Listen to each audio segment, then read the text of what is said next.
മാനവസേവയാണ് ഏറ്റവും ഉദാത്തമായത് എന്ന ആശയമാണ് കൽപ്പരിക്കാരനായ മലയാറ്റൂർ സ്വദേശി രാജുവിനെ സേവന മേഖലയിൽ എത്തിച്ചത്. നിർധനർക്ക് സൗജന്യ സേവനത്തിലൂടെ വീട് നിർമ്മിച്ചു കൊടുക്കുന്ന രാജു 50ാമത്തെ വീട് പൂർത്തീകരിക്കുന്ന തിരക്കിലാണ്. കേരളത്തിൽ അങ്ങോളം ഇങ്ങോളം അനവധി വീടുകളിൽ അദ്ദേഹത്തിന്റെ സേവനത്തിന്റെ കയ്യൊപ്പ് പതിഞ്ഞിട്ടുണ്ട്.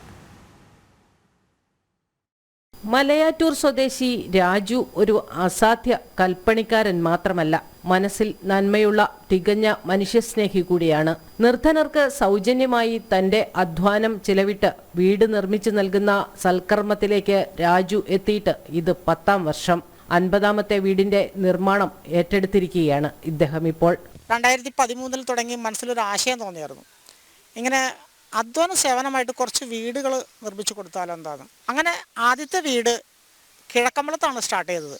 ഒരു അമ്മേനെ ഒരു മകൻ ഉപേക്ഷിച്ച് പോയി, അവർക്കൊരു വീടിന് വേണ്ടിയിട്ട് പള്ളിയിൽ ചെന്ന് പറഞ്ഞപ്പോൾ അവരാണ് ഫസ്റ്റിൽ എന്നെ വിളിച്ചത്. ആ വീട് ഞങ്ങൾ പൂർത്തീകരിച്ചു. അവിടെ നിന്ന് തുടർന്നുള്ള നിരവധി അപേക്ഷകൾ നമ്മൾ വന്നു കഴിഞ്ഞപ്പോൾ എൻ്റെ മനസ്സിൽ തോന്നി ഇത് നിർത്തണ്ട, വീടിൻ്റെ കൽപ്പണി മൊത്തം ഫ്രീ ആയിട്ട് ചെയ്തു കൊടുക്കുക, വാർക്ക വരെയുള്ളത്. കൽപ്പണിക്കിടയിലെ ഇടവേളയിലാണ് രാജു വീടുകൾ നിർമ്മിക്കാൻ സമയം കണ്ടെത്തുക. കേരളത്തിൽ അങ്ങോളം ഇങ്ങോളം സഞ്ചരിച്ചാണ് ഇവ പൂർത്തിയാക്കിയത്. ആലപ്പുഴ ജില്ലയിൽ ഒരു വീട് നിർമ്മിച്ചു. ആ വീട് എന്ന് പറയുമ്പോൾ 3 പേര് ആ വീട്ടിൽ സംസാരിക്കില്ല, ചെവി കേൾക്കില്ല. അങ്ങനത്തെ 3 പേരായിരുന്നു. അച്ഛനും അമ്മയും ഒരു ചെറിയ കുട്ടിയായിരുന്നു അന്ന്. ഇന്ന കുട്ടി വലുതായിട്ടുണ്ടാവും. അപ്പോൾ അത് എനിക്ക് വളരെയധികം മനസ്സിൽ തട്ടിയതാണ്. അതുപോലെ തന്നെ ഞാൻ ഈ UC കോളേജിൻ്റെ അടുത്ത് ആലങ്ങാട് പറവൂർക്ക് പോകുന്ന വഴി ആലങ്ങാട് ഒരു വീട് നിർമ്മിച്ചു.